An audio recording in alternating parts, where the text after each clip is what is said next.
Sup Shredders, my name is Logan, aka Spiderhands, and welcome to SP Reviews, where today I have the pleasure of listening through another track by an act named JC Croyle, who I am familiar with. If we switch over to here, we have the band Camp.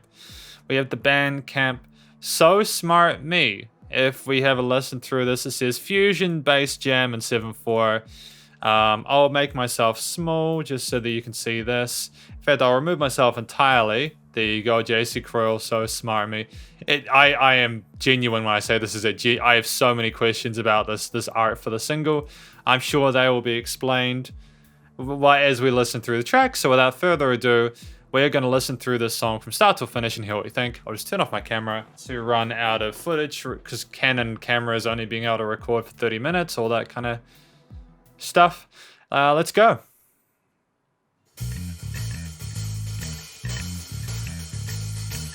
Oh yeah, I can hear that 7/4.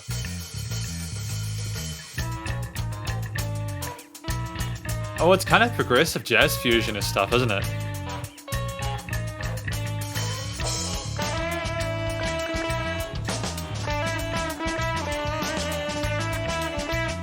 Now, obviously, with JC Croyle, everything was done by JC Croyle. Just for full disclosure, he's responsible for all of this. So, well done. There's a lot of really funky, competent instrumentation and performing going on just so far. So, props there. But drums is a massive thing for him. So, I'm looking forward to hearing his grooves as well as everything else.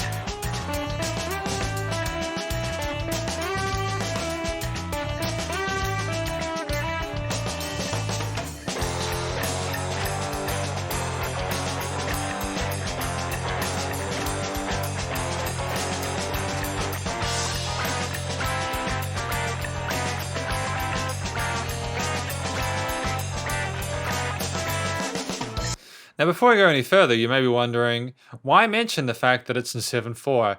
Well, 7/4 isn't a typical timer signature that we have with music. Most of the music that I listen to is 4/4. Occasionally, you have 3/4. 7/4 is not so common, but listening to this music, you wouldn't necessarily be aware that any weirdness is going on. It's one of those things that as a listener, it's a lot more comfortable than potentially learning how to play in 7/4, but that's the fun part, especially when you've got a musician who really knows what they're doing. It seems effortless and it flows incredibly well.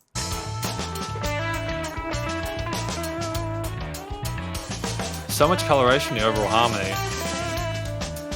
Woo, 32nd to 16ths.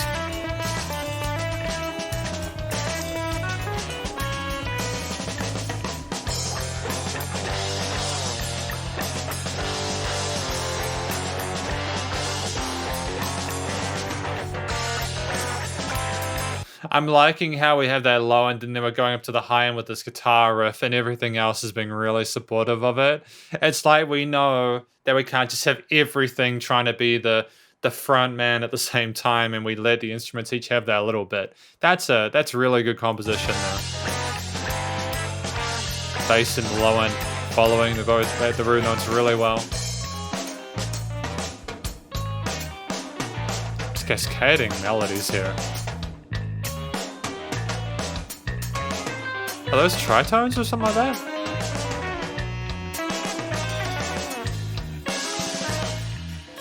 I've just realized, do we have a saxophone in there or something like that? We see the tags down here. We've got a jazz ambient fusion instrumental Madison. I'm removing this. Oh, because he's the drummer in the Madison, Wisconsin. Is that Wisconsin? WI? Sorry, I'm from New Zealand. We're not familiar with how that they work. I'm assuming it's Wisconsin. That saxophone's a lovely. Everything's mixed together reasonably well. I'm really enjoying it.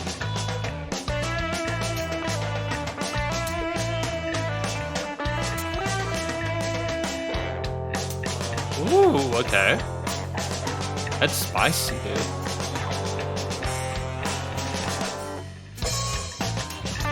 Ah, good. There's this accent on each of the first beats of the 7 so that you get pulled back in. Da da da da da da da da da da da da da da da da da da da, like that. It's really cool.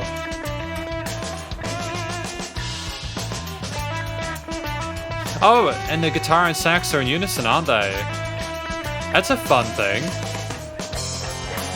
I was kind of expecting the saxophone to be on one side and the guitar to be on the other, but like I suppose that'd be like a little bit too overwhelming with the rest of the different instruments, especially the drums.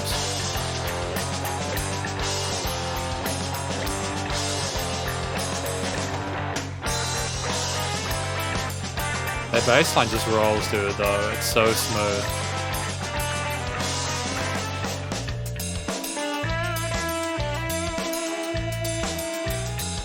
Got some paradiddles in there, my dude. What? Ooh, boy. Oh, the groove. That sauce, man.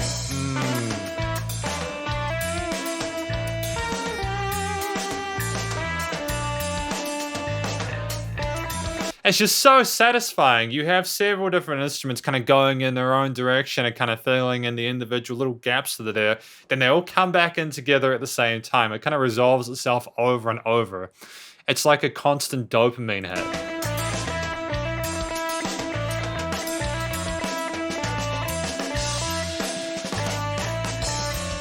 Ooh, we're getting a little bit of free flow. A bit of tension there, some accents.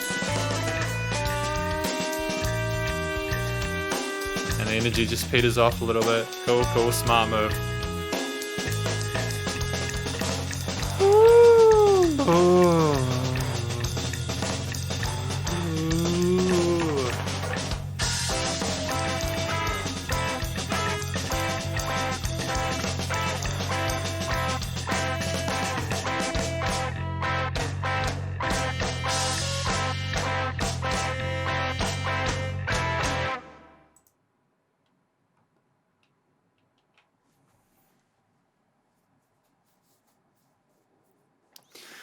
I want to just think about this for a moment, because I got to do a conclusion, but I don't know how to conclude it.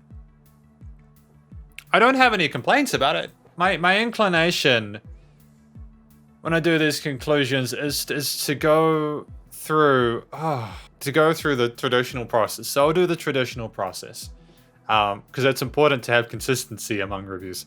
What do I think the song was about? I don't know.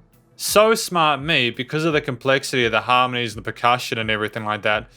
It could be like a conversation. I don't know, like I'm gonna... Excuse me if I'm wrong here, or completely out of the ballpark.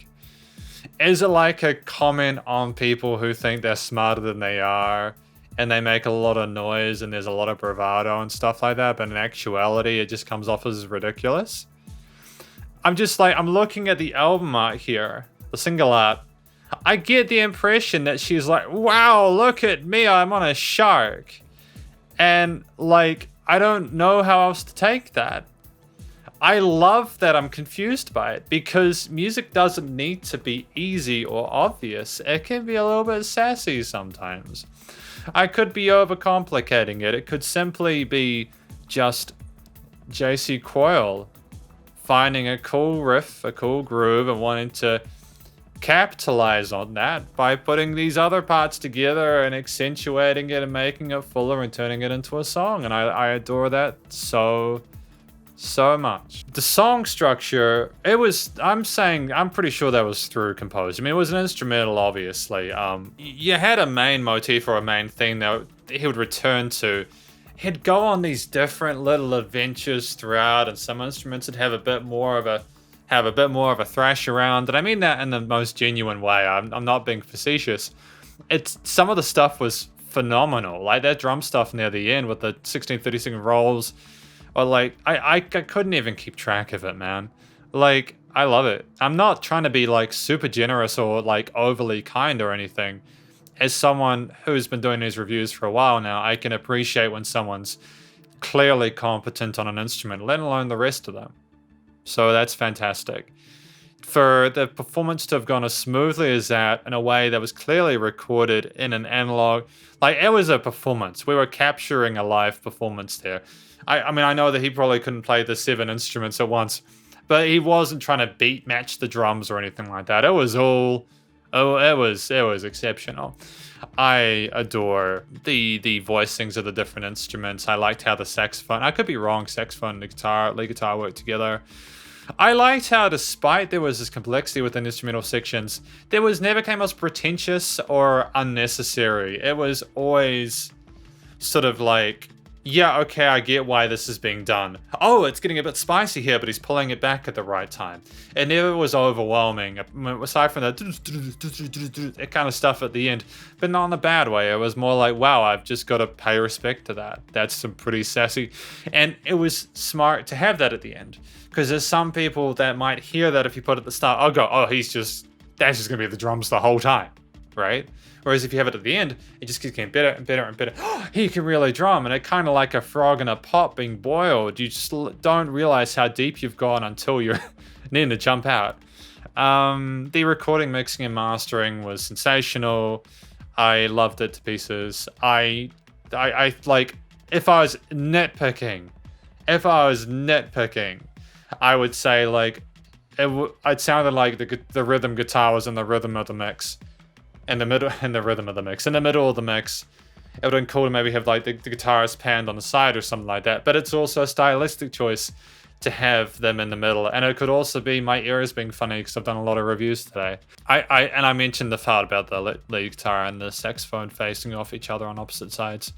There's nothing else that I really got any sort of like bits about. I think it was well considered, and it's one of the very few 7/4 tracks I've listened throughout my reviews, which is a shame. I wish that people would be more open to trying different time signatures and taking a risk. Like, I heard a rapper rapping in 5/4 the other day, and I was like, holy shit, this is dope. More of this, please. Because it was different and it was fun. And it just took you back, and it meant that he had to phrase things slightly differently. And it's like, good. We're approaching it from a slightly different perspective that's less like, it's good. Thank you, JC Croyle. That is effectively my review, though, of So Smart Me by JC Croyle. Hopefully you enjoyed it. If you did, please do go show JC Croyle some love via their various social medias and their Bandcamp. Stay cool and stay safe, and please also remember to support your local musicians and artists at this point in time, as they need the help more than ever with all the crazy stuff going on in the world. Catch you in the next review. Spider hands out.